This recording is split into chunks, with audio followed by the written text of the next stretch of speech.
All right, hello again. So today's lesson is solving radical equations, and the steps for that, I've outlined 5 of them, but sometimes you have to do some mathematical gymnastics to even get to some of these steps, but that's the general idea. Okay, to isolate the radical term, then you have to undo the radical operation using whatever the index is. You have to use the correct exponents, and then use BEDMAS to solve the equation for x, because the radical sign or operation will go away, and then you have to check your solutions, and based on that you have to make sure that all the solutions either are working or they're extraneous roots. All right, so let's go through a couple of examples. We're going to start with the easy ones, and then we're gradually making it a little bit more difficult.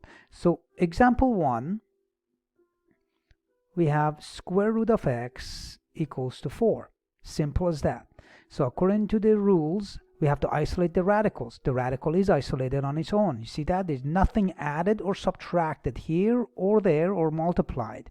So the next thing we have to do, because of the index is 2, that's a square root, we're going to raise both sides of the equation to the exponent of 2, okay? And then we're going to solve. Simple as that. So square root of x squared is x, and 4 squared is 16. Then we're done. So then you have to check your solution. You plug it back into the original. So x is 16, so I'm going to go back to the square root of x. So it would be square root of 16. Is that equal to 4? That's what you're doing. You're checking that answer. Yes, it is. All right. Square root of 16 is 4. All right, let's look at another example. So example 2, square root of x plus 2 equal to 0. We're going to solve for that. This is isolated again. Step 1 is already there. All right. So we are going to square both sides.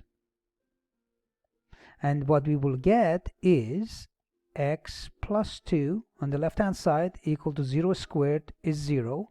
And then x equals to negative 2. So you just solve for x. All right. Check your answer.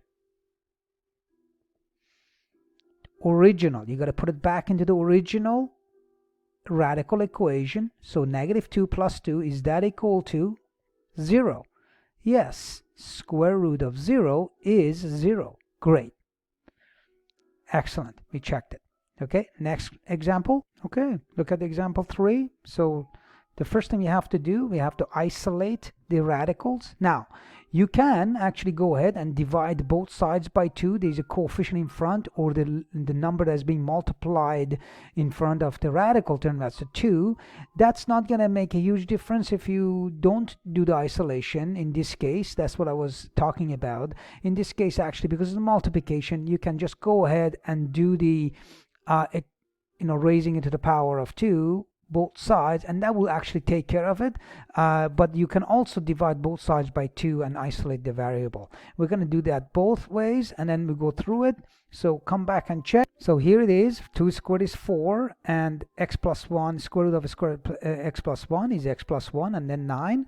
And in this case, you can just go ahead and do the math. Either you can do the x plus 1 right here equals to 9 over 4. No problems with that. You can do that. Divide both sides by, this is what we did. Divide both sides of the equation by 4 to isolate the x on its own.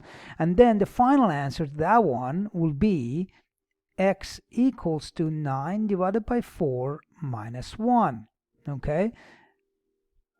And basically you will get 5 over 4, because 9 over 4 minus 4 over 4 would be 5 over 4. Okay, once you get this, then you need to check. Okay, so check your answer.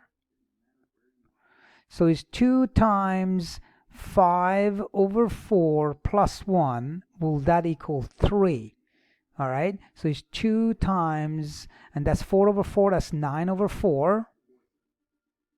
Is that equal to 3? Well, 9 over 4, square root of 9 over 4, that is 3 over 2. Is 2 times 3 over 2 3? Yes, it is. Yes, it is. So that's done. So look at example number 4. We have the square root of 2x minus 1 equal to x. We have variables on both sides, but one of them is under the radical. the idea is still the same. You need to isolate the radicals, and in this case it is isolated, so we're just going to go ahead. So the radical term is isolated because the variable is underneath of the radical. The radicand is actually the x. Okay, that's very important. You have to get that radical sign out. So we're going to go ahead and again undo the radical operation by raising it to the exponent 2, or yeah, the square both sides. So what we will get, so left hand side 2x minus 1, so the radical operation goes away. That is equal to x squared. All right, now we are going to go ahead and solve this equation. Now look at this equation. This is quadratic now. That's a quadratic equation. So we're going to bring everything to one side. X squared minus 2x plus 1 equals to 0. That's how you solve quadratic equations, okay? Either by factoring or by the quadratic formula. In this case, we can actually go ahead and use factoring in here. And you notice that it will be like that. X minus 1 times x minus 1 equal to 0. And both answers, we got both answers the same. Okay? So, by the way, this is a perfect square trinomial, if you remember this. Okay? That's what x squared minus 2x plus 1 is x minus 1 all squared. All right, so we get this answer, x equal to 1. There are two equal answers. And here we're going to go ahead and check. So go ahead and check. Square root of 2 times 1 minus 1. Is that equal to 1? That's what you're doing. You're checking that. So do you have 2 times 1 is 2, minus 1 is 1. Is the square root of 1 1? Yes, it is. Yes, it is. All right, now it's getting a little bit harder. We have this equation. We have two radical terms. Both of them have the variables underneath as a radicand as well. So in this case, to isolate it, we need to actually, this is the interesting part. If you isolate, it's already isolated, but this actually will make it harder if you leave it like this and then you square both sides. So the first thing you do, you actually separate them, put one of the radicals on one side and the other one to the other side. So either by subtraction or adding, whichever you like to do. I chose the minus 2 times square root of x minus 3. I added the same one to the other side. Now we get this equation, and now we're going to go ahead and do the same song and dance.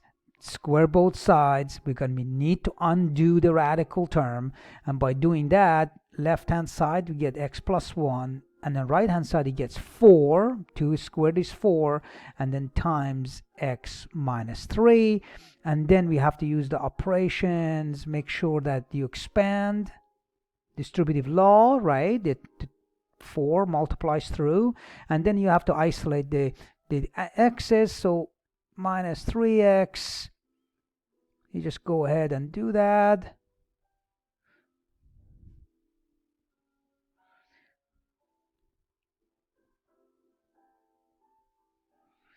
And divide both sides by the coefficient of x, which is minus 3.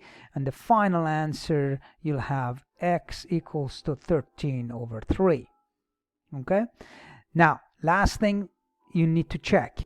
Okay, so when you check your answer, you plug 13 over 3 into the original equation. Very original, right? The very first thing right here. And then you're going to do the math on that, okay? You just go through and do the math. And then, so that's what I did. 13 over 3 plus 1 minus 2 times, and I plug that in. And I did the math, and I get 16 over 3. Yes, you have to add and subtract fractions. And notice that from here to here, that's the tricky part that you have to realize. Either you can use your calculators, or you can just go ahead and simplify without a calculator. So square root of 16 is 4. 1/3 stays inside the radical, according to the radical laws, right? And then next one is the 4/3. The 4 comes out, but when you take the square root of 4, that's 2. Okay, so this is where the 2 comes from, because this 4 is a square root there.